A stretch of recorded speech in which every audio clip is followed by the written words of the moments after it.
Okay, thanks very much for staying with Afternoon Express here on S3. Listen to this, okay? If you're someone who likes to bake and decorate, or if you're someone looking to get into it, you want to learn a new skill as far as that's concerned, Jay has got just the thing for you. He's got these little thingies, dengekis that he's making today that are going to be so inspiring for you.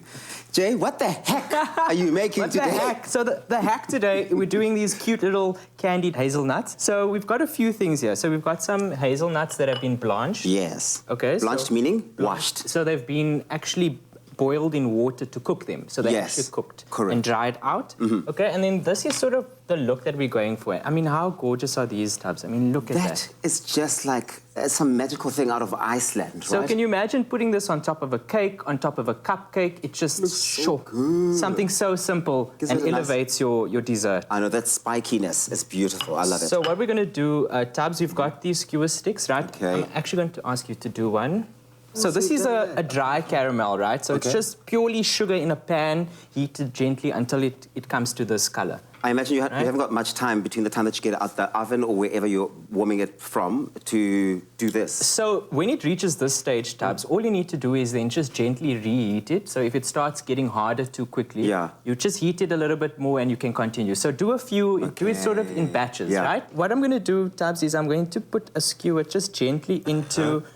Gently into the hazelnut. Okay, cool. Making sure that it's to the side and the point. Each hazelnut has a point, and that's exactly why we use hazelnuts as opposed to a different nut. So it's got a point at the bottom. I said be patient with yourself. Okay, I can hand that one to you. Thank you, yes. One over here. So we've pierced it, and we made sure the point is pointing downwards. Okay. And then what we're going to do, Tubbs, is just dip it into the caramel. Right? So you did a little roll there, dip and roll. Dip and roll, making sure that it's not touching the actual skewer stick because we need to get this off. I was going to ask how we're going to do that. So what I'm going to do, Tubbs, here, at the edge of the table, I've got a baking tray with baking paper. And then you sort of just wedge it underneath quite a nice, heavy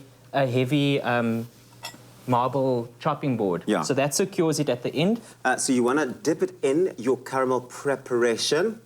It's starting to get a little bit hard, but it's not entirely hard yet. If you can still do something with it, like what I'm doing here, and you see me, I'll always be generous with it. In fact, this is the perfect consistency, Tubbs, because it's creating a nice thicker strand towards the top, and then it starts to thin. But now, I want you to hold that.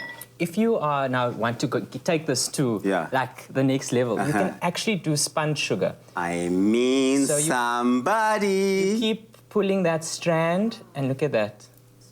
And you've got some spun sugar. Ooh, decorative, right? You've got some spun sugar. So if you do this, you know, a lot, it becomes a, sort of like angel hair. So and it looks like steel wool, but like gold steel wool too. Bougie steel wool. I mean, okay, that's really wonderful. You see, I'm gonna get this here. This is sort of like a two-person job. So it's and as the caramel cools, you can see it's starting to harden. But I mean, look at how beautiful this is. It's like angel hair. It really is like angel hair, like an angel came and then just. Imagine making a weave out of this. Oh, you will need a lot of caramel. That's the next hack, is how to make a weave out of caramel. Make a weave that you also can eat after. I mean, because you would have to want to eat it.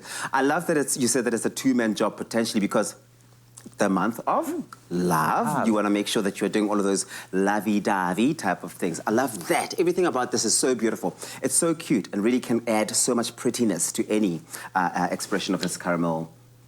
Absolutely. What do you call it? Candied hazelnuts. Candied hazelnuts. Yes, and I mean, so easy, few ingredients, affordable, great way to elevate your desserts. This is a total caramel hack that I didn't know I needed. But after the break, Jay, I know that you're going to be making something. You're going to use this as part of your decadent caramel creation that you're making. We want to see that with Bali. That's going to be beautiful. Stick around.